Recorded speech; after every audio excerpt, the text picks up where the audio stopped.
자, 진행을 합니다. 용익물권 파트에서는 두 문제가 예상이 되는데 전세권과 지상권에서 예상이 됩니다. 자, 논점.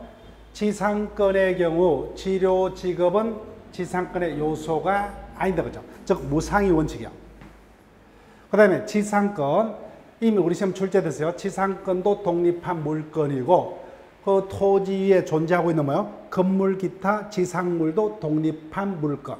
따라서 당사자 간의 지상권 설정 계약을 체결할 당시에 건물 등 지상물이 현존할 필요 없고 지상권 존속 중에 뭐요? 지상물이 멸실되더라도 지상권은 소멸하지 않는다는 겁니다. 자, 3번 판례를 기억할게요. 최근에 각종 시험에서 출제가 됩니다. 은행에서 토지를 저당으로 잡았습니다. 그런데 토지 이후에 뭐예요? 토지에 그 이후에 건물 등이 지어지면 저당권 실행이 곤란하거나 토지의 담보 가치가 감소할 수 있죠. 그래서 은행 입장에서 이와 같은 것을 방지할 목적으로 은행 앞으로 뭐예요? 지상권 등기까지 아울러 설정을 합니다. 저당권이 주고 지상권은 종이다. 그죠? 이와 같은 지상권을 담보 지상권이라 합니다. 그럼 주종이다. 그죠? 은행 입장에서는 피담보 채권이 변제도로 소멸하면 저당권이 소멸하죠. 그럼 종된 지상권도 뭐예요? 당연히 소멸한다. 그죠? 예, 소멸합니다. 자, 지상권의 효력. 토지 소유자도 소유권이 있죠. 그죠? 그래서 토지에 대한 불법 점유자에 대해서 소유권에 의해서 방해 제거는 청구를 할 수가 있다. 다만 지상권이 존속하고 있는 동안에는 그 토지는 누구만이 점유 사용을 할 수 있다? 지상권자만이. 그죠? 그래서 토지 소유자는 점유 사용권이 없죠. 그래서 제3자의 불법 점유로 인한 토지를 사용하지 못했다는 손해는 있을 수 없다. 그죠? 그래서 불법 점유로 인한 손해배상 청구는 누구만이? 지상권자만이. 토지 소유자는 점유 사용을 하지 못함으로 인한 불법 점유자에 대한 손해배상은 청구하지 못한다고. 손해 자체가 없기 때문에. 자신은 어차피 토지를 점유 사용할 권리가 없기 때문에. 그 다음 치료로 갑니다. 치료는 지상권의 요소가 아니다. 그죠? 그래서 일반 지상권은 원칙 무상입니다. 다만 당사자는 뭐예요? 합의가 있으면 유상이다. 그죠? 다만 그 합의로 양수인 등 제3자에게 대항하려면 뭐예요? 등기해야 되죠. 그죠? 등기해야 됩니다. 따라서 당사자의 지상권에 약정이 있었더라도 이를 등기치 않으면 그 지상권을 양수한다 한다 뭐예요? 양수인 등 제3자에게 대항 못합니다. 따라서 등기가 없다면 뭐예요? 양수인은 무상의 지상권을 취득한 거다. 그죠? 무상이기 때문에 그 자를 상대로 토지 소유자는 지상권 정액 청구권도 행사 못한다. 그죠? 즉 갑 소유 토지에서 토지 소유자인 지상권 설정자와 지상권자 사이에 지로 약정이 있었다. 그죠? 지로 약정이 있었더라도 그 약정을 등기한 바 없다면은 을이 그 지상권을 벽에 양도했다. 그죠? 그때 양수인은 무상의 지상권을 취득한 거다. 그죠? 무상의 지상권. 자, 법정 지상권. 법률 규정에서 성립한 지상권은 토지 소유자에게 불리하기 때문에 성립하면 일반 지상권에 관한 규정을 준용하지만 뭐예요? 지료는 유상으로 해석한다. 그죠? 그때 지상권자가 2년 이상이 뭐예요? 지료 지급을 연체하면은 당연히 토지 소유자의 소멸 청구에서 법정 지상권도 소멸하게 됩니다. 자, 그 다음. 그런데 법정 지상권자는 지료를 지급한다. 그죠? 근데 지료를 지급하려면 협의가 없으면 뭐예요? 법원의 지료 결정이 있어야 되죠. 근데 협의 또는 지료 결정이 없다면 법정 지상권자도 뭐예요? 지료를 현실적으로 지급할 수가 없죠. 그래서 지급치 않더라도 지료 지급 지체가 될 수가 없다. 그죠? 그래서 이를 위한 토지 소유자의 소멸 청구는 할 수가 없다. 그죠? 그 다음에 지료가 지체가 됐다도 이미 출제가 됐어요. 그 지료 지급 연체가 토지 소유권 양도 전후에 걸친 경우 양수인이 뭐예요? 지료 연체로서 지상권의 소멸을 청구를 하려면 양수인 자신만에 대한 연체액이 뭐예요? 2년이 넘어야 된다. 그죠? 그래서 양도인과 양수인 사이의 연체를 두합해서 2년이 됐다는 사실만으로 지상권의 소멸을 청구하지 못한다고 하죠. 양수인만의 연체 사실이 2년 이상이 되어야 합니다. 그 다음, 이거. 그래서 법정 지상권자는 그 토지를 사용할 수 있는 권리가 있지만 지료는 지급해야 되죠. 그래서 타인의 토지를 점유 사용한 그 지료 상당의 이득은 토지 소유자에게 부당 이득으로 당연히 반환해야 된다 그죠. 그 다음 기본지 존속기간. 우리 법은 지상권의 경우 최단 기간만 지상물의 종류에 따라서 30년, 15년, 5년으로 제한한다 그죠. 최장기는 제한을 두고 있지 않다. 따라서 영구 무한도 가능합니다. 2번 283조 순서 기억하셔야 돼요. 이 규정이 여기서도 적용되고 토지 임대차도 그대로 준용된다 그죠. 여기서 출제되든 거기서 출제되든 똑같습니다. 먼저 지상권이 소멸한 경우에 지상물이 현존하면은 지상권자는 먼저 1차적으로 지상권 설정자에서 계약 갱신을 청구한다 그죠. 말 그대로 청구. 설정자가 응하지 않으면 지상권자가 2차적으로 상당 가액으로 일방적으로 지상물의 매수를 청구한다 그죠. 형성권. 이와 같은 283조는 강행법규입니다. 다만 한계죠. 여기서 출제될 수 있고 임대차에서 출제돼도 똑같죠. 그죠? 다만 지상권의 소멸의 이유가 지상권자의 지료 연체로서 소유자의 지상권 소멸 청구로 인한 경우는 그때는 지상권자에게 잘못이 있기 때문에 이와 같은 계약갱신 매청은 인정되지 않는다. 그죠? 인정되지 않는다. 나머지 경우는 인정이 된다. 그죠? 그래서 임대차의 경우도 임대차의 종료의 원인이 임차인의 채무 불이익으로 인한 경우는 임차인에 대한 매청권은 인정이 되지 않는다. 그죠? 네, 똑같습니다. 그 다음 282조. 절대 틀리면 안 돼요. 지상권은 물건이기 때문에 지상권은 타인에게 양도 또는 그 존속기간 내 토지를 타인에게 임대할 수가 있다. 그죠? 예. 그 다음에 지상권과 전세권은 저당권의 객체가 된다. 그죠? 그래서 현행법상 저당권의 객체가 될 수 있는 권리는 두 가지, 지상권과 전세권 두 가지입니다. 그 다음 2번 단골이요. 지상권도 독립한 물건, 건물 등 지상물도 독립한 물건이죠. 그러니까 지상권자는 지상물만을 양도할 수도 있고 반대로 지상권만을 양도할 수도 있고 같이 양도할 수도 있다. 그죠? 따로따로 독립한 물건이기 때문에. 그 다음 법정 지상권 합니다. 그 중에 판례가 인정한 간섭법상의 법정지상권, 동일인에게 속했던 토지와 건물이 이때 동일인에게 속했다 여부는 언제를 기준으로 매매 등 처분시를 기준입니다. 매매 등 처분행위가 있을 때 그 당시까지는 소유자가 동일했다 그죠. 근데 그 이후에 매매 등 원인 불문하고 소유자가 달라졌을 때 당사자 간에 건물 철거 등의 어떤 특약이 없으면은 간섭법에 의해서 건물 소유자가 간섭법에 의한 법정지상권을 취득한다 그죠. 따라서 매매 등 당시에는 양자가 소유자가 동일해야 됩니다. 따라서 양자 소유자가 동일했다 여부는 언제를 기준으로 매매 등 처분 시점을 기준으로 그때 매매 등이 있기 전에 양자 소유자가 동일하고 토지에 건물이 존재하고 있었죠. 이미 출제됐다 그죠. 건물만 존재하면 족합니다. 그 건물이 허가받은 건물, 보존 등기된 건물 필요 없다 그죠. 그래서 당사자 건물 철거 등 특약이 있으면 간섭법상의 법정지상권은 성립할 수가 없다. 그래서 3번 판례.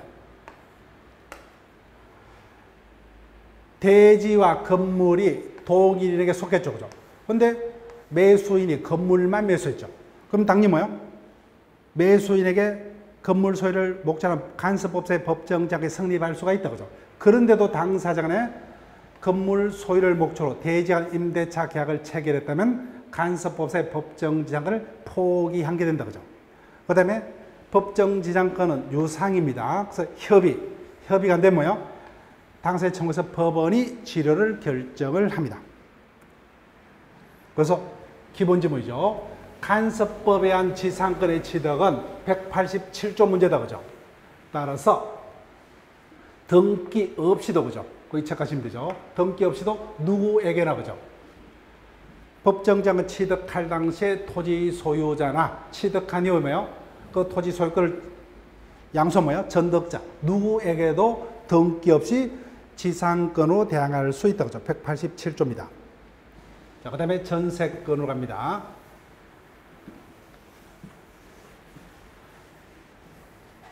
전세권. 전세권은 용익물권과 담보물권적 성격을 동시에 가지죠. 그래서 1번 판례요. 당사자 간에 전세권 존속 중에 뭐예요? 전세권을 존속시키기로 하면서 전세금 반환 채권만을 전세권과 분리 양도하는 것은 담보물권적 성질에 반한다 그죠? 허용될 수 없다. 그러나 전세권 존속기간이 뭐예요? 장래에 존속기간이 만료하면 전세권을 소멸한다 그죠? 장래 전세권이 소멸하는 경우에 생길 전세금 반환 채권을 조건으로 뭐예요? 조건부로 미리 양도하는 것은 가능하다 그죠? 근데 이와 같은 경우는 절대 안 됩니다. 그다음 2번. 전세금을 반드시 지급해야 되죠. 현실적으로 수수될 필요 없고 기존 채권은 뭐예요? 전세금 지급에 가름할 수 있다 그죠? 이거 틀리면 안 되죠. 예. 그다음 존속기간 정확하게 외워달라고 했어요. 312조. 즉 전세권은 지상권과 달리 뭐예요? 최장기만 10년으로 제한한다 그죠? 10년. 그래서 최단기는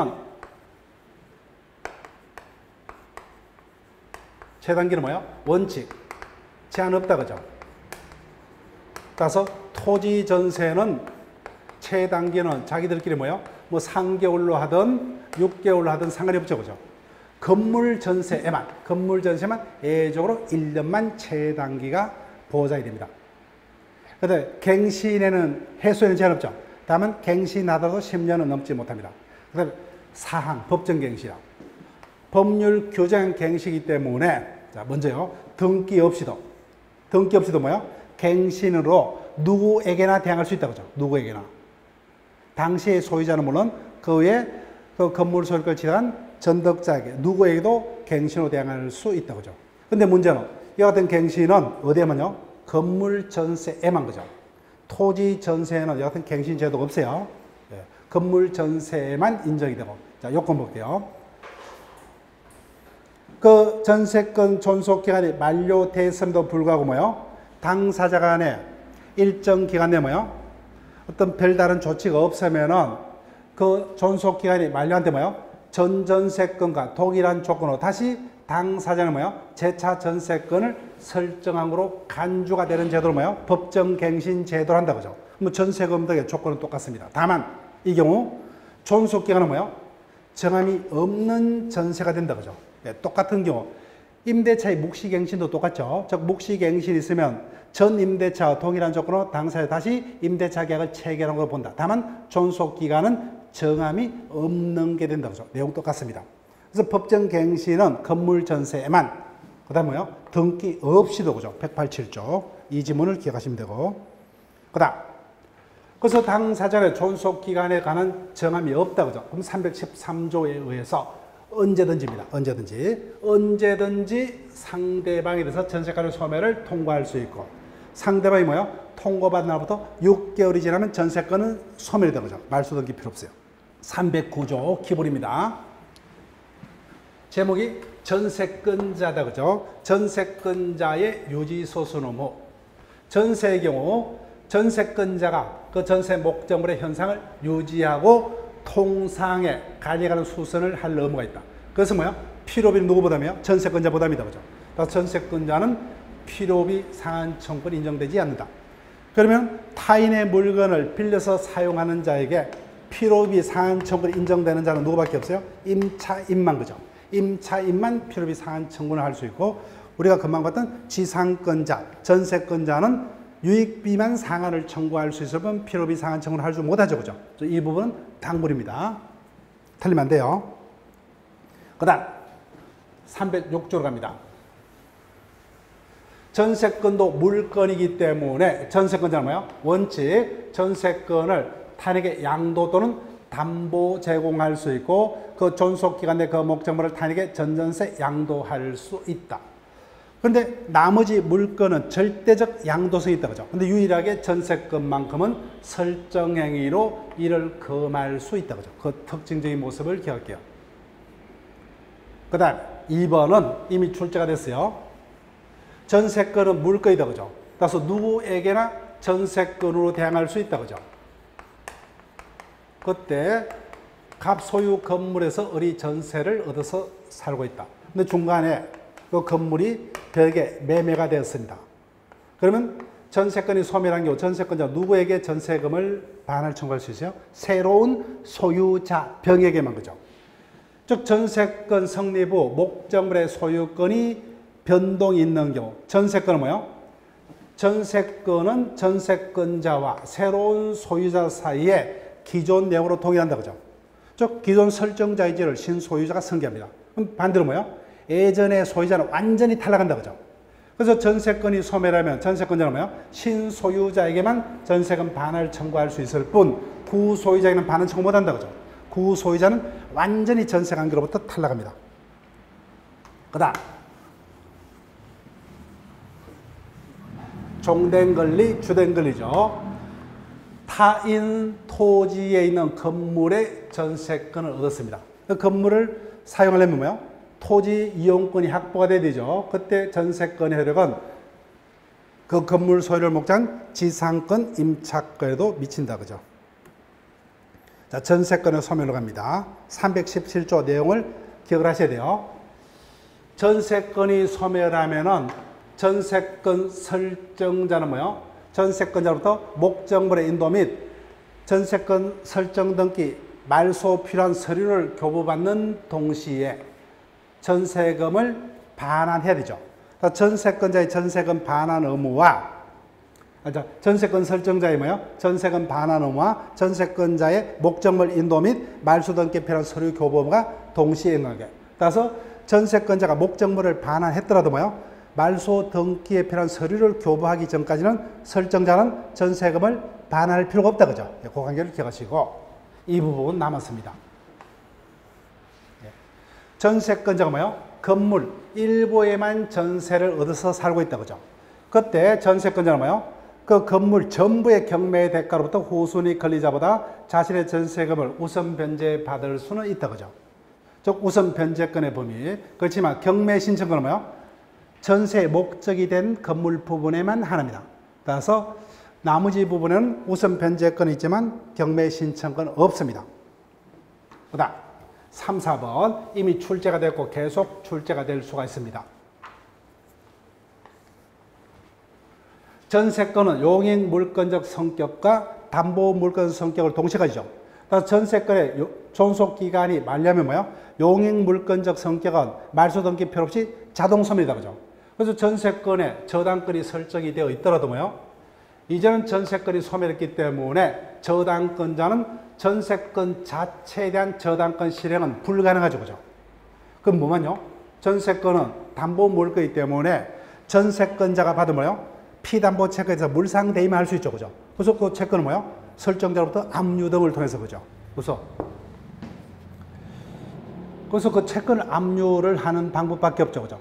전세권 자체에 대한 저당권 행사는 불가능하다 그죠? 그 다음 4번요. 그래서 전세권이 소멸하게 되면은 그 전세권에 대한 저당권자가 있더라도 소유자인 전세권 설정자는 누구에게만 전세금을 반환할 의무가 있다? 전세권자에게만 그죠? 전세권에 저당권이 설정되어 있더라도 전세권이 소멸하게 되면 전세금 반환 채권에 대한 압류 등이 없는 한 뭐요? 전세권 설정자는 누구에게만? 전세권자에 대해서만. 따라서 저당권자에게 반환하면 안 됩니다. 예. 자, 지금까지 용익물권까지 살폈습니다. 담보물권 옵니다. 담보물권에서는 한 문제 아니면 두 문제요. 두 문제가 출제가 된다면 유치권, 저당권에서 출제가 될 겁니다. 자, 먼저 공통적인 성질과 관해서 반드시 우리가 기억해야 될 특징. 물상대입니다. 이미 출제됐다 그죠? 저당권 등 담보물권은 그 목적물의 뭐야? 소유권이 목적이 아니라 그 목적물이 가지는 교환 가치가 목적이다 그죠? 근데 그 목적물이 화재나 수용 등으로 해서 뭐예요? 멸실돼 버렸죠. 그죠? 그때는 그 목적물 자체에 대한 담보권 행사는 불가능합니다. 그때 가치 변형물인 보험금, 손해배상금, 국가로부터 받는 보상금 등이 있다. 그죠? 그때 이에 대해서 담보권을 행사를 할 수 있다. 이와 같은 성질을 물상대의란다. 그죠? 그래서 물상대의 할 수 있는 것은 멸실, 훼손, 수용으로 인한 보험금, 배상금, 보상금 등에만. 그래서 그 목적물 자체가 여전히 존재하고 뭐요? 그 목적물 자체에 여전히 담보권을 행사를 할 수가 있는 경우. 즉, 저당권은 물거이기 때문에 누구에게나 오죠. 그래서 그 저당 부동산이 타인에게 매매되더라도 뭐요? 여전히 저당권 행사할 수 있죠. 그래서 임대차가 되더라도 저당권 행사에는 지장이 없다. 그죠? 그래서 매매대금, 차임 등의 경우는 물상대의 안 된다. 그죠? 예, 이미 출제가 됐고. 그 다음, 2번도 이미 출제가 됐어요. 그때 물상대의권을 행사하려면 이와 같은 보험금 등이 설정자에게 지급 또는 뭐요? 인도되기 전에 미리 압류해야 된다. 그죠? 이를 요하는 이유는 뭐요? 설정자의 일반 재산과 구별을 하기 위해서. 그죠? 그래서 구별될 수 있다면 담보권자 스스로 압류할 필요가 없죠. 제3자가 이미 압류했다면 제3자가 뭐야? 이미 압류한 보험금 등의 담보권자가 뭐야? 물상대의권을 행사할 수 있다. 그죠? 자기 스스로 압류할 필요가 없다. 자, 여기까지는 기억을 하셔야 돼요. 특징적인 모습. 그 다음에 유치권으로 갑니다. 유치권은 법정 담보물권, 따라서 나머지 담보물권하고 똑같이 뭐예요? 경매권, 별채권 등은 있지만 우선 변제권이 없기 때문에 뭐예요? 물상대의권은 없다. 그죠? 유치권에 인정되지 않는 특징은 하면 이 두 가지입니다. 자, 유치권이 성립하려면은 첫 번째, 유치권자가 목적물을 점유를 하고 있어야 되는데 그 목적물은 뭐예요? 타인 소유여야 된다. 그죠? 그래서 자기 소유 물건에 대해서는 유치권이 성립할 수가 없다. 그 다음, 지문 기억할게요. 하나의 물건 일부에 대해서도 뭐예요? 분할 등이 될 수 있다면 유치권이 성립할 수 있다. 그래서 하나의 물건 일부에도 유치권이 성립할 수 있다 기억하시고. 그 다음, 피담보 채권은 뭐예요? 제한이 있다. 그죠? 가장 중요하죠. 그죠? 유치권에서 담보될 수 있는 채권은 그 유치하고 있는 물건으로부터 생긴 채권이어야 된다. 그죠? 따라서 유치권이 성립할 수 있는 채권, 대표적인 거, 공사비 채권, 수리비 채권, 그 다음에요, 우리가 앞서 배웠던 점유자의 필요비, 유익비 등 비용 상한 채권, 그죠? 이런 것들이 유치권에서 담보될 수가 있습니다. 따라서 그 물건 자체로부터 생긴 채권이 아닌 경우, 즉 임대차에서 뭐예요? 임대차 보증금, 권리금 등은 또는 뭐예요? 지상물 매수 청구권 행사 등으로 발생한 뭐예요? 매매대금 이런 것들은 그 물건 자체로부터 생긴 채권이 아니죠. 이런 것들은 유치권에서 담보될 수 있는 채권에 해당되지 않습니다. 물건을 공사했다 그죠? 그럼 공사비 채권은 그 물건 자체로부터 생긴 채권 맞죠? 수리했다 그죠? 그 물건은. 그럼 수리비 채권은 그 물건 자체로부터. 이런 것들만 유치권에서 담보될 수 있는 채권입니다. 그 다음, 여기까지는 출제가 됐어요. 자, 근데 이 부분요. 3번. 아직까지 출제가 안 됐습니다. 그 물건으로부터 뭐요? 생긴 채권이라면은, 채권은 뭐요? 그 물건은 뭐요? 점유하고 있는 동안에 생긴 채권일 필요 없다. 먼저 채권이 발생한 이후에 뭐요? 발생한 이후에, 채권이 먼저 발생한 이후에 그 물건은 뭐요? 사후에 점유하게 된 경우도 유치권을 행사를 할 수가 있다. 그죠? 즉, 내가 외상으로 공사를 했어요. 그럼 유치권이 성립하지 않죠. 그죠? 근데 사후에 다시 고장이 났죠. 그죠? 다시 수리를 맡았다. 그죠? 그 이전에 공사비 채권까지 합쳐서 유치권 행사할 수 있다. 그죠? 그 물건 자체로부터 생긴 채권이면 족합니다. 그 다음, 또 하나. 유치권 행사를 하려면 뭐요? 그 채권이 변제기가 되어야 한다. 그죠? 그래서 외상으로 수리한 경우는 변제가 되지 않기 때문에 유치권은 성립하지 않더라. 그래서 우리가 이미 봤던 유익비에 대해서 법원이 상한기간을 허했죠. 그러면 변제가 되지 않기 때문에 유치권은 성립하지 않더라. 그 다음 5번 기억하셔야 돼요. 유치권에 관한 민법 규정은 임의법규다. 그죠? 그래서 당사자의 배제 특약이 없어야 됩니다. 그래서 외상으로 수리하겠다. 그죠? 그럼 유치권은 성립할 수가 없습니다. 자, 여기까지는 문제가 없죠. 그죠? 근데 19회 차 여기까지 등장했어요. 어렵습니다. 그럼 키포인트 단을 기억하시면 돼요. 유치권은 법적 담보 물건으로 뭐요? 누구에게나 유치권을 행사할 수 있어요. 자기보다 뭐요? 먼저 성립한 저당권 등보다 뭐요? 유치권자는 유치권을 행사할 수 있습니다. 근데 한계가 있어요. 자, 이거 볼게요. 채무자 소유 부동산에 대해서 강제 경매 개시 결정 기입 등기가 되어서 압류 효력 발생 이후에 체크하시면 돼요. 여기까지. 채무자 소유 부동산은 뭐요? 수리한 자가 있다 그죠? 근데 그자 가진 채권은 언제 생겼느냐? 그 부동산에 대한 경매 개시 등기가 된 이후에, 그럼 다른 말로 뭐요?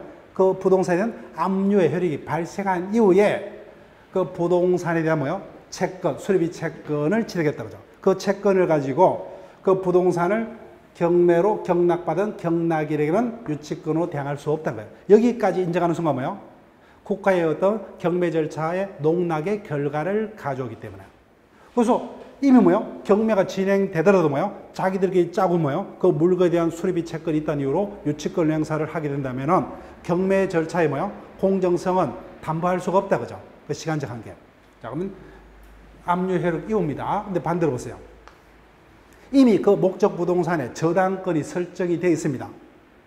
근데 뭐요? 저당권이 실행되기 전에, 즉 저당권 실행으로 인한 뭐요? 그 목적 부동산에 경매 개시 결정 등기가 되기 전에 밑줄 그시고 전 동그라미 치면 돼요. 전에 뭐요? 해당 부동산의 어떤 공사 등을 해서 유치권을 취득한 자는 뭐요? 그 위에 그 부동산을 경락받은 자에게 유치권을 행사할 수 있다는 겁니다. 그 유치권이 뭐야? 실질적으로 가장 강력합니다. 가장 강력해요. 자, 그 다음에 유치권자는 뭐야? 오로지 유치적 효력밖에 없다 그죠? 그래서 유치권자가 그 목적물을 점유를 하고 있어야 됩니다. 그래서 유치권자의 점유가 유치권의 뭐야? 성립 존속 요건이에요. 다만 점유는 뭐야? 직접 점유뿐만 아니라 간접 점유도 된다 그죠? 다만 한 개. 요 약서에는 없지만 뭐야? 채무자를 직접 점유자로 하는 간접 점유는 허용되지 않는다 그죠? 그 다음에 또한 유치권자의 점유는 뭐야? 적법해야 된다 그죠? 따라서 그 물건을 악의로 점유하고 있는 자는 비용 상한은 청구할 수 있지만 악의 점유자이기 때문에 유치권 행사 못하죠 그죠? 예, 적법한 점유자가 아니기 때문에 그죠? 예, 적법한 점유자가 아니기 때문에 유치권은 적법한 점유여야 됩니다. 그 다음 유치권자의 점유가 유치권의 성립 존속 요건이므로 어떠한 이유가 됐든 뭐요? 유치권자가 점유를 잃게 되면 유치권은 소멸합니다. 자, 나머지 조문을 볼게요. 326조는 기본이다 그죠? 유치권자가 유치권을 행사를 하고 있더라도 피담보 채권은 소멸시효가 그대로 진행이 됩니다. 기억하시고. 그 다음에 채무자는 뭐요? 상당 담보를 제공하고 유치권의 소멸을 청구할 수 있다. 조문만 기억하시고. 3번은 이미 출제가 되었고 또 출제가 될 수 있어요. 유치권자가 점유하고 있는 물건은 자기 게 아니다 그죠? 유치권자는 선량한 관리자의 주의로 목적물을 점유를 해야 되고 자기 것이 아니기 때문에 뭐요? 채무자의 성납 없이는 사용되어 담보 제공은 하지 못한다 그죠? 그래서 위반이 있더라도 뭐요? 곧바로 유치권이 소멸하는 것이 아니라 위반하면 뭐요? 채무자가 이를 이유로 유치권의 소멸을 청구할 수 있다 그죠? 그래서 유치권 채무자가 소멸을 청구하면 비로소 유치권이 소멸한다 그죠? 예. 다만 보존행위는 할 수 있다 그죠? 성납 없더라도 할 수가 있다. 자, 지금까지 유치권에 관한 논점들까지 봤습니다. 물권법 마지막이요. 저당권으로 갑니다. 자, 당사자요. 원칙적으로 뭐요? 피담보 채권이 이전하면 저당권도 이전한다 그죠? 수반성. 그래서 원칙적으로 당사자는 저당권자는 뭐요? 원칙적으로 채권자만이 저당권자가 될 수 있다 그죠? 그렇지만 설정자는 채무자가 자신 소유 부동산이 있다면 자신 소유 부동산이다. 없다면 뭐요? 아버지 소유 부동산 그죠? 물상보증이. 그래서 저당권 설정자는 채무자에 한하지 않는다 그죠? 채권자는 저당권자는 원칙적으로 채권자에 한합니다. 근데 애즉 판례 기억할게요. 그래서 원칙적으로 뭐요? 저당권은 설정자와 저당권자 사이의 계약으로 저당권이 성립하는 게 원칙이다 그죠? 그때 저당권자는 채권자에 한하는 게 원칙이지만 설정자는 채무자에 한하지 않는다 그죠? 근데 예외적으로 저당권자가 제3자가 될 수가 있다는 겁니다. 자, 볼게요. 제3자를 저당권 명의인으로 하는 뭐예요? 건저당권 설정의 경우 3자, 채권자, 채무자, 제3자 사이 뭐예요? 합의가 있고 채권 양도 등의 방법으로 채권이 뭐예요? 제3자에게 실질적으로 귀속되었다고 볼 수 있는 이와 같은 예외적인 경우는 채권자가 아닌 뭐예요? 제3자 명의의 저당권 설정도 가능하다. 그죠? 예외적으로는 가능하다. 그렇게만 기억하시면 돼요. 자, 그 다음. 앞에서 유치권에서 담보될 수 있는 채권은 그 물건 자체로부터 생긴 채권이어야 된다. 그죠? 그럼 저당권에서 담보될 수 있는 채권은 제한이 없어요. 그래서 현존하는 특정 채권이 원칙이겠지만 장래 뭐요? 특정 채권, 불특정 채권 등도 금전 채권뿐만 아니라 다른 채권 등도 뭐요? 저당권에서 담보될 수가 있다. 즉 한마디로 피담보 채권 제한이 없다. 그죠? 현존하는 특정 금전 채권뿐만 아니라 장래 불특정 채권 등도 저당권에서 담보될 수가 있다. 자, 효력을 합니다. 저당권의 효력 범위. 저당권은 원본, 이자, 위약금 여기까지 밑줄 것이고 등기 적으시면 돼요. 그래서 등기가 된 원본 전부, 이자, 무제한 거죠. 위약금까지. 그 다음에 채무불이한 손해배상, 저당권 실행 비용까지 담보합니다. 그러나 지연배상은 뭐예요? 후순위자를 부하기 위해서 지연배상은 뭐예요? 1년분에 한다. 그죠? 근데 이와 같은 지연배상을 1년분에 하는 것은 누구를 위한 제도입니까? 후순위자 보호를 위한 제도다. 그죠? 따라서 지연배상을 1년분에 한해서만 후순위자보다 뭐요? 우선 변제받을 수 있도록 하는 것은 제3자를 부하기 위한 규정입니다. 따라서 채무자 또는 뭐요? 저당권 설정자는 아니다. 그죠? 이 자들은 끝까지 책임져야 되죠. 그래서 채무자나 저당권 설정자는 1년분만 배상하겠다. 할 수 없다. 그죠? 끝까지 책임을 져야 돼요. 즉, 무조건 지연배상도 뭐예요? 끝까지 배상해야만 비로소 저당권의 말소를 청구할 수 있다. 그죠? 그 지연배상을 1년분에 하는 것은 우선 변제를 받을 수 있는 범위죠. 그죠? 따라서 제3자에 대한 관계입니다. 따라서 채무자 또는 저당권 설정자는 끝까지 책임을 져야 됩니다. 그래서 건저당권도 똑같아요. 건저당권은 뭐예요? 변제기 확정 시에 뭐예요? 채권 최고액의 범위 내에서만 후순위자보다 우선 변제를 받을 수 있다. 그죠? 그래서 채권 최고액을 일정 범위로 뭐예요? 한도를 제한하는 것은 제3자 보호의 취지가 있습니다. 후순위자 보호에. 따라서 뭐예요? 채무자 또는 뭐예요? 건저당권 설정자는 끝까지 책임져야 된다. 그죠? 이런 자들은 전액을 변제치 아니하면은 저당권의 소멸을 청구 못한다. 그죠? 끝까지 책임져야 돼요. 후순위자만 채권 최고액 범위에서 뭐예요? 후순위자보다 건저당권자 우선 변제받을 수 있다. 그죠? 즉 우선 변제 한도를 정하는 의미입니다. 그 다음 358조 민법 총칙보다 약간 더 들어간다. 그죠? 그래서 주무리의 저당권이 설정이 됐다. 그죠? 즉 부동산 위에 저당권이 설정됐다면 부합물과 종물도 저당권에게 미친다. 그죠? 이때 종물은 설정 이후의 종물까지. 다만 법의 다른 규정 또는 설정액으로 달리 정한 바 있으면 그러하지 않다. 그죠? 그 다음 정축 부분이요. 정축 부분은 기존 건물의 일부가 됐다. 그죠? 거기다 척하시고. 그때는 뭐예요? 독립성이 없죠. 그때 건물에 대한 경매 절차에서 그 정축 부분은 뭐예요? 감정인이 경매 목적물로 평가를 하지 않았더라도 뭐예요? 그 부분은 당연히 그 건물의 일부가 됐기 때문에 경락인은 당연히 그 부분의 소유권을 취득을 합니다. 그 다음 주된 권리, 종된 권리 관계입니다. 그래서 건물의 저당권이 설정이 되죠. 그죠? 저당권 실행으로 경락인이 건물 소유권을 취득할 때는 뭐예요?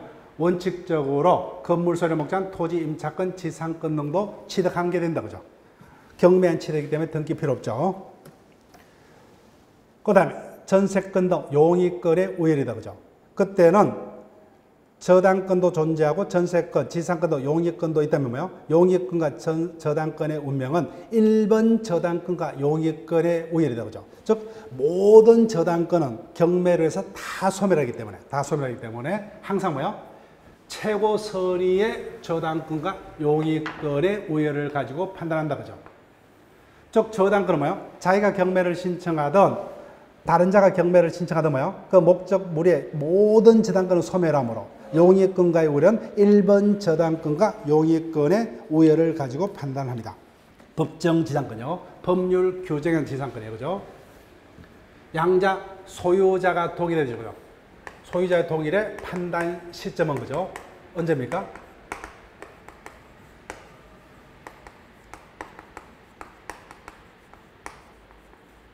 저당권 설정 당시를 기준으로 그죠? 간섭법사의 법정 지상권은 매매 등 처분 당시를 기준으로 소유자 동일성 여부를 판단했어요. 근데 저당권 실행으로 인한 성립하는 법정 지상권은 저당권 설정 당시에 뭐예요? 소유자가 동일했고 그죠? 그 위에 저당권 실행으로 소유자가 달리했다면 건물 소유자가 법에서 지상권을 취득합니다. 자 보세요. 동일인 소유의 토지 지상 건물 중 어느 하나 또는 양자의 저당권이 설정이 됐다 그죠? 즉 소유자의 동일성 여부는 저당권 설정 당시를 기준으로. 그래서 사후에 그 저당권의 실행으로 소유자를 달리하게 된 경우 건물 소유자가 지상권을 취득합니다. 강행법규요. 이에 반한 당사의 약정 무효입니다. 그래서 저당권 설정될 당시에 건물이 존재해야 되죠. 건물만 존재하면 된다 그죠? 그 이후에 건물이 뭐요? 정개축되더라도 그대로 지상권은 법정지상권 성립한다 그죠? 다 범인은 다만 예전에 구건물 범인입니다. 그런데 반대 기억하셔야 돼요. 남았습니다. 토지와 건물이 뭐요? 공동 저당권이 성립한 후에 건물이 철거되고 새로운 건물이 신축됐어요. 그때는 뭐요? 신축된 건물의 법정 지상권은 성립할 수가 없습니다. 안 돼요. 이 양자 차이점을 기억하셔야 돼요. 기존 토지에 뭐요? 저당권이 설정될 당시에 건물이 있었다면 건물이 정개축되더라도 뭐요? 그 새로 신축된 건물에 저당권이 그대로 성립합니다. 법정 지상권이 그죠? 다만 그 범위는 구건물 범위네요. 근데 토지와 건물에 공동 저당권이 성립한 후에 건물이 철거되고 새로운 건물이 신축되었을 때는 신축 건물을 위한 법정 지상권은 성립하지 않는다 그죠? 왜냐하면은 종전과 동일한 순위와 내용으로 똑같이 뭐요? 공동 저당권자에게 공동 저당권의 성립을 인정하지 않느나 뭐요? 여러 이해관계, 이해 충돌을 가져오므로 이 경우는 법정 지상권은 성립할 수 없답니다. 기억하시고. 그다음. 그래서 키 포인트는 뭐예요? 양자 소유자의 동일 여부는 저당권 설정될 당시를 기준으로 보죠. 저당권 설정 당시에 양자 소유자가 동일했다면 뭐예요? 그때는 법정 지상권이 설정위원은 소유자가 바뀌더라도 상관없다 그죠? 그래서 설정될 당시에 소유자가 동일해야 됩니다. 그래서 이미 뭐예요? 그 당시에 소유자가 다르다면 성립할 수가 없습니다. 그래서 지금부터다 그죠? 4번.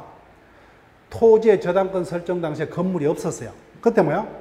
토지 저당권자가 토지 소유자의 건축에 동의했더라도 뭐예요? 그 당시에 건물이 없었기 때문에 법정장은 성립할 수 없고. 자, 이 경우도 똑같아요.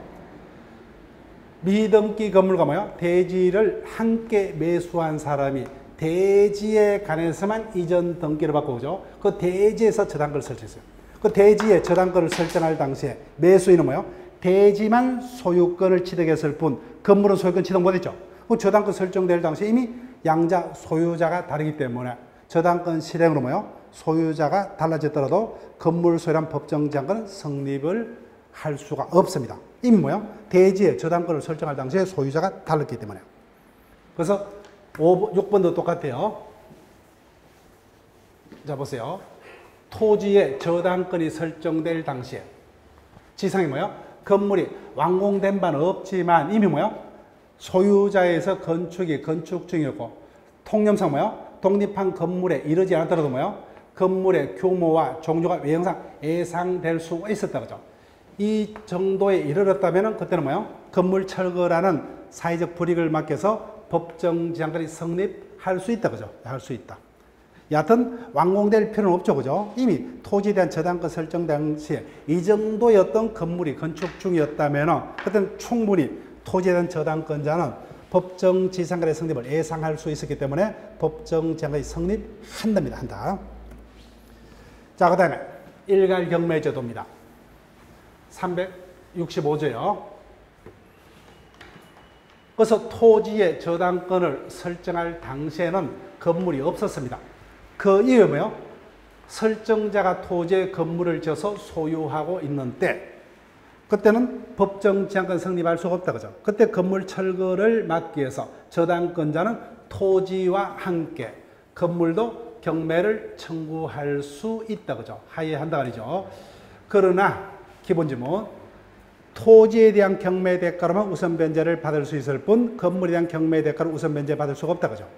그래서 365조를 엄격히 해석하면은 토지에 대한 저당권 설정 이후에 설정자가 건물을 지어서 소유하고 있는 경우에 일괄 경매 제도가 허용됩니다. 그러면 뭐요? 타인이 건물을 지은 경우는 일괄 경매 제도 안 됩니다. 철거해야 돼요. 사회 경제적으로 불리하죠. 그래서 판례가 그 범위를 넓게 해설합니다. 따라서 설정자가 건물을 짓지 않았다 그죠? 그래서 다른 자가 건물을 지었더라도 뭐요? 현재 저당권 설정자가 그 건물을 소유를 하고 있는 경우는 뭐요? 저당권자가 일괄 경매 청구할 수 있답니다. 여기까지 판례가 확대해서 해석을 한다는 거예요.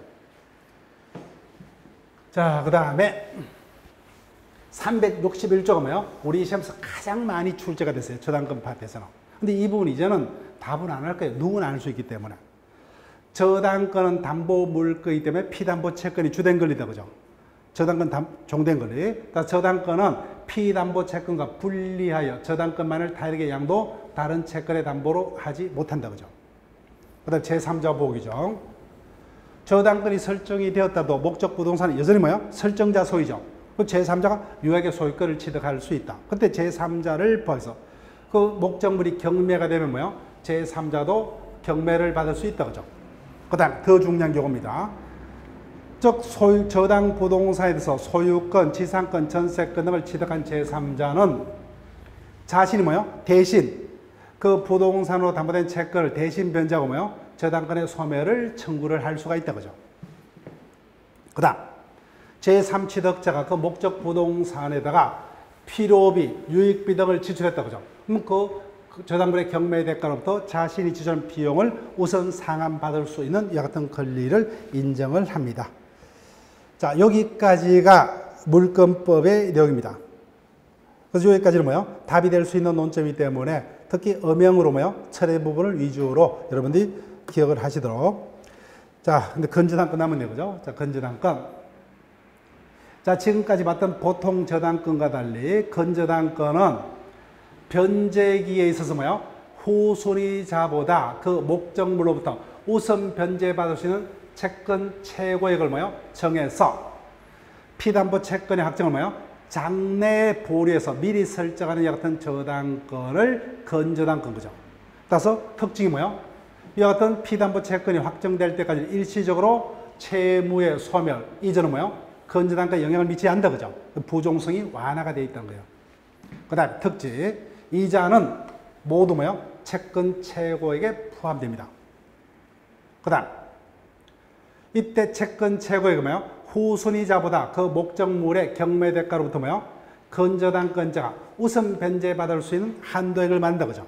한도액을 말합니다. 그때 앞에서 보통 저당권은 지연배상을 1년분에 하나 했죠. 그죠? 지금 건저당권은 1년분에 하나지 않습니다. 그 지연배상이라도 뭐예요? 채권 최고액의 범위에 속한다면 제한 없이 우선 변제받을 수 있다. 다만 실행비용은 채권 최고액의 범위에 포함되지 않는 거로 해석을 합니다. 이 부분이 포함된다면 뭐예요? 저당권자가 찾아갈 수 있는 액수가 줄어든다. 그죠? 어차피 이 부분은 당연히 경매 대가로부터 가장 먼저 공제하죠. 그죠? 국가가 받아갑니다. 채권 최고액의 범위는 포함 안 된다는 겁니다. 포함시키면 저당권자에게 불리하죠. 그죠? 후순위자보다 받아갈 게 액수가 줄어들기 때문에 당연히 이 부분은 성질상 가장 먼저 공제가 돼요. 경매 대가로부터. 채권 최고액에는 포함 안 됩니다. 그 다음 가장 어려운 질문이에요. 따라서 피담보 채권이 뭐예요? 확정되면 채권 최고액의 범위에서 우선 변제받을 수가 있다. 자, 그럼 키포인트요. 피담보 채권의 확정 이후에 거기다 밑줄 그시고 확정 후 동그라미 하시면 돼요. 이미 뭐예요? 건저당권에서 담보될 수 있는 피담보 채권이 확정이 됐습니다. 그 이후에 뭐예요? 새로운 거래 관계에서 뭐예요? 새로이 발생했던 원인 채권은 건저당권에서 뭐예요? 담보된 채권과 전혀 별개다. 그죠? 그때는 담보되지 못합니다. 근데 반대로 피담보 채권 확정 전에 발생한 원본 채권까지 미칠 것이고 확정 전입니다. 피담보 채권의 확정 전에 뭐예요? 발생한 원본 채권에 가서 뭐예요?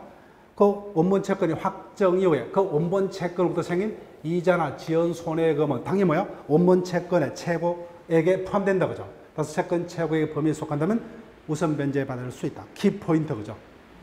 피담보 채권 확정 이후에 새로운 거래관계로 생긴 원인 채권은 기존의 건전한거에서는 담보되지 못한다 그죠? 근데 확정 전에 발생한 원본 채권으로부터 뭐야? 그 이후에 원본 채권으로부터 생긴 이자 채권 지연 손해금은 당연히 포함이 된다 그죠? 그 차이점. 자, 그럼 우리 시험에서 가장 어렵게 출제되는 지문 형태까지 봤어요. 그 이상이 뜨면은 현실적으로 힘듭니다. 자, 채권법요. 자, 채권 강론은 우리가 채권 종론은 다 조문 문제입니다. 그래서 이런 지문은 뭐예요? 출제될 수 있는 지문을 제가 쭉 음영처럼 놔두죠. 이 부분을 확인을 하시고죠. 해볼게요. 이미 출제가 됐고 또 출제가 될 수가 있는 것들이니까 여러분들이 그 이론 요약서를 가지고 확인을 부탁드릴게요. 그 다음에 넘기시면 금전채권이죠. 금전채권 이미 출제가 됐죠. 일반 채권과 특질요. 즉 금전채무는 이행불능은 있을 수 없다 그죠? 이행지체만. 따라서 금전채무를 채무자가 불이행하면 뭐예요? 당연히 채권자에게는 손해가 당연히 생기므로 채권자는 채무 불이행 사실까지만 입증하면 족하고 손해 발생 사실과 손해액은 입증할 필요가 없다 그죠? 반대로 채무자는 채무 불이행에 고의 가실 등 기책이 있는 경우만 책임을 지는 게 원칙이죠. 근데 금전채무는 무조건이다 그죠? 무과실 책임, 가실이 없음을 다투지 못한다 그죠? 이 특징적인 모습은 기억하셔야 돼요. 그 다음에 조문 문제다 그죠? 391조. 채무자가 뭐예요? 자신 스스로 채무를 이행치 않고 법정 대리인을 시켜서 또는 그죠? 타인을 시켜서 대신 이행케 하는 경우 이 같은 법정 대리인 피용자를 이행 보조자를 하고 공평의 원칙은 뭐예요? 이 같은 이행 보조자의 고의 가실은 누구의 고의 가실로? 채무자 자신의 고의 가실로 간주를 해버린다 그죠? 간주를 해버린다. 그래서 무조건 책임을 져야 되죠. 그래서 채무자는 이행 보조자의 선임 감독에 관한 고의 가실 없음을 아무리 입증하더라도 책임을 멸하지 못한다 그죠? 채권 종론에서 가장 중요한 요구다 그죠? 채무 불이행. 언제부터 채무자에게 이행 지체 책임이 발생을 하느냐? 자, 이 부분 틀리면 안 돼요. 확정기한부 채무라면 뭐요? 기한이 도래한 때로부터. 그 다음에 뭐요? 불확정기한부 채무라면 채무자가 기한 도래 사실을 안 때로부터 그죠? 요 부분이 해석과 조문 둘 다를 기억해 달라고 그죠? 기한에 정함이 없는 경우 뭐요? 채권자로부터 이행 청구 받은 때로부터. 여기 조문이다 그죠? 현실적으로는 해석하면 뭐요? 그 당일까지 이행하면 지체가 안 된다 그죠? 현실적으로는 그 다음 날로부터 지체 책임을 진다 그죠? 조문도 기억하시고 판례도 기억을 하시고. 그다음 이미 이행 지체가 성립했다면 책임이 가중된다 그죠? 채무자는 이미 지체가 성립했다면 가실이 없더라도 뭐요? 지체 중에 생긴 손해는 배상해야 된다 그죠? 이미 지체가 성립했다면 자기 잘못으로 지체가 됐기 때문에 그때는 책임을 가중. 가실이 없는 경우도 지체 중에 생긴 손해는 배상해야 된다. 그다음 이행불능을 합니다. 이 부분이 아까 출제가 안 됐어요. 이행불능은 채무자의 기책으로 뭐요? 이행이 후발적으로 불가능한 경우를 말한다 그죠? 자, 이 부분 기억할게요. 부동산을 매도했어요. 그럼 매도인은 이전 등기를 해줄 의무자다 그죠? 그때 그 부동산이 제3자 앞으로 뭐요? 처분금지 가처분 등기가 되었다든지 뭐요?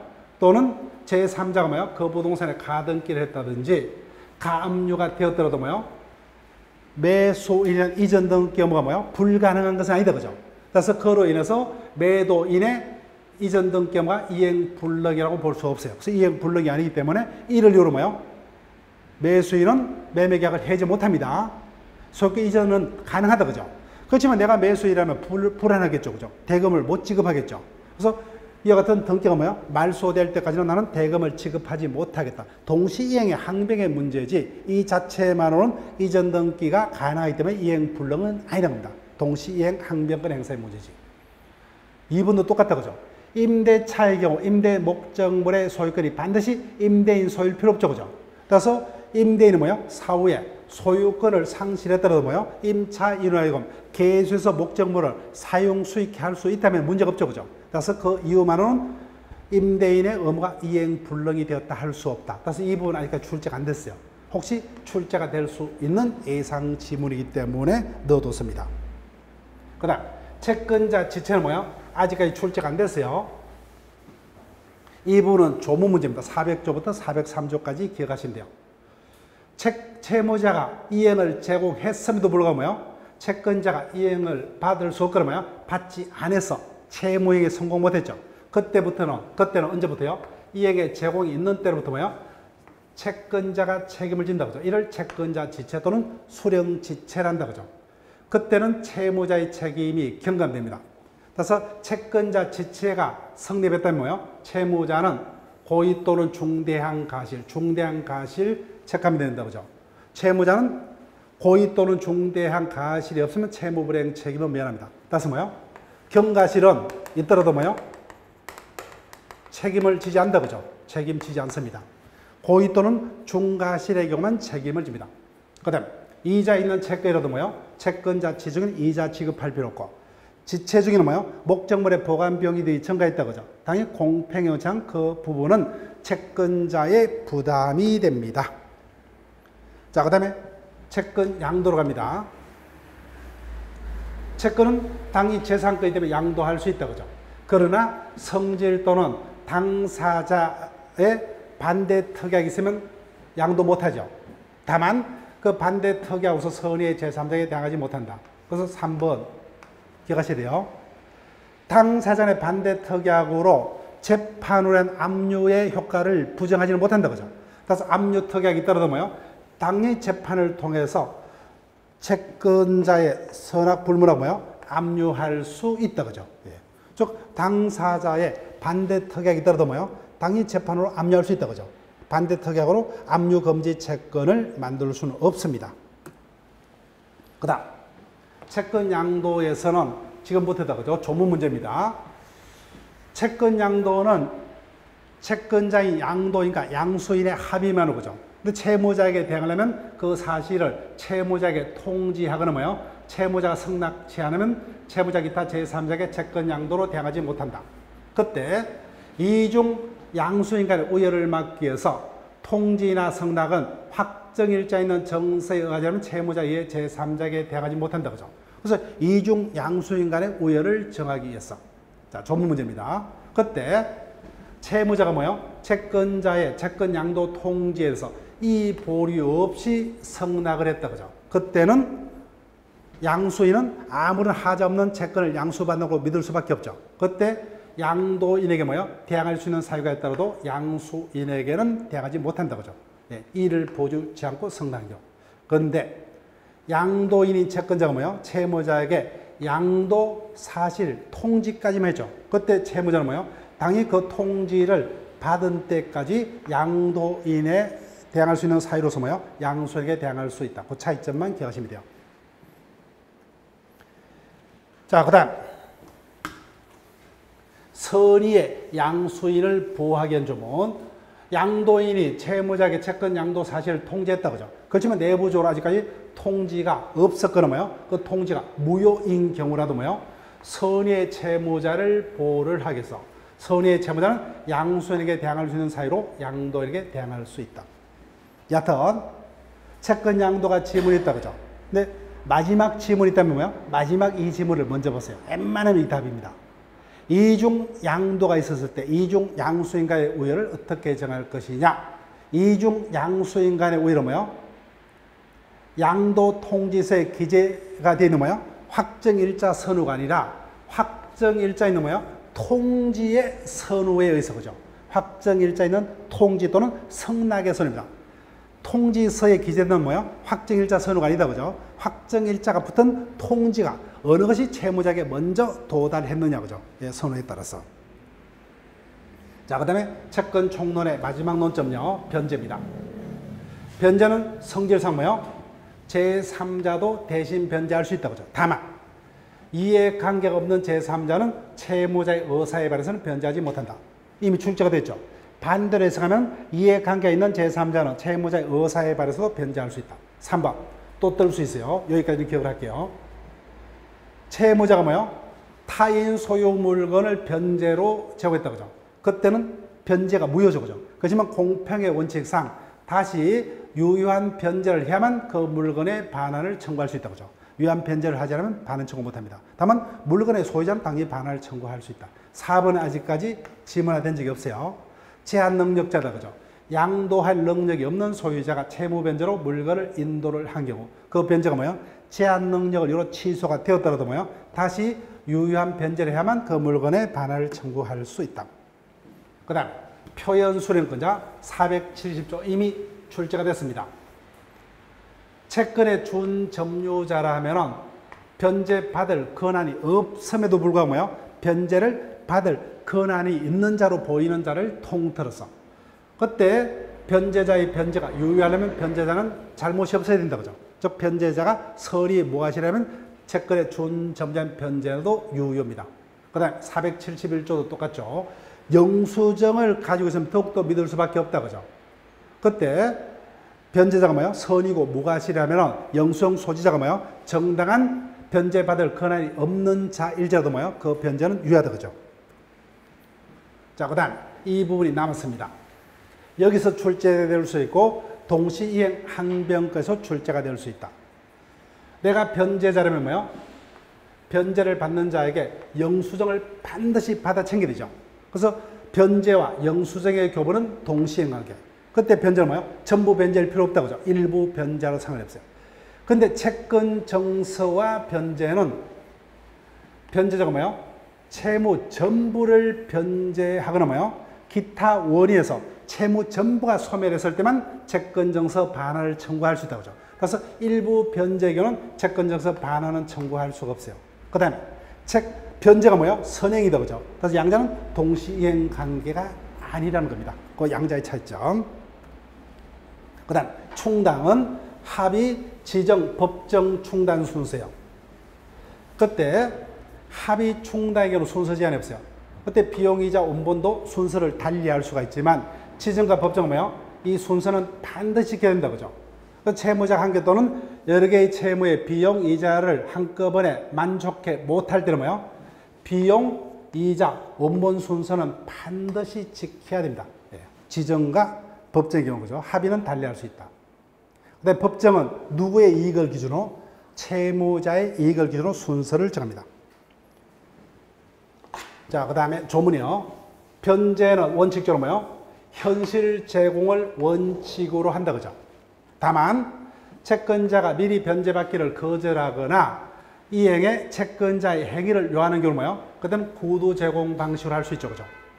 그 채무자가 할 수 있는 것은 변제 제공까지다. 그죠? 변제 제공이 있으면 그때부터 채무자는 채무 불이행 책임을 면하고 그때부터는 채권자가 수령 지체 책임을 진다. 그죠? 그 다음 이 부분 요건 차이점 기억을 하셔야 돼요. 480조와 481조. 변제할 정당한 이익이 있는 자가 변제했다고 하죠. 이를 법정대의. 그러면 변제와 동시에 뭐예요? 당연히 그때부터 채권자를 대한다. 그런데 임의대입니다. 480조. 변제할 정당한 이익이 없는 자가 변제했다고 하죠. 그때는 채권자를 대의하려면 뭐예요? 변제와 동시에 채권자의 성낙을 받아야만 채권자를 대의할 수 있다. 여기까지 그죠? 자, 여기까지 일단 채권 총론은 조문 문제입니다. 조문 이상의 문제는 신경 쓰지 마세요. 근데 조문 이상의 문제가 출제가 될 수 있는 파트는 채권자 취소권이다. 그죠? 그 파트는 우리가 채권의 양도도 판례 문제 출제될 수 있는 것은 이중 양수인가 우연은 이미 요약서에다가 언급을 했어요. 근데 채권자 취소권은 판례 형태로 출제가 될 수 있고 그 부분은 문제집에서 우리가 정리를 할게요. 자, 그러면은 쉬었다가 마지막으로 채권 강론에서 출제될 수가 있는 거 판례까지 좀 설명을 할 수 있는 것만 언급하고 나머지 조문 문제는 쭉 제가 확인만 부탁드리는 식으로 마무리를 할 겁니다. 그죠? 별 내용 설명이 필요 없는 것들은 그 자료로서 여러분들이 복습을 하게끔. 그죠? 자, 그럼 잠시 쉬었다가 마무리를 지을게요. 1시간 동안 마무리할 겁니다.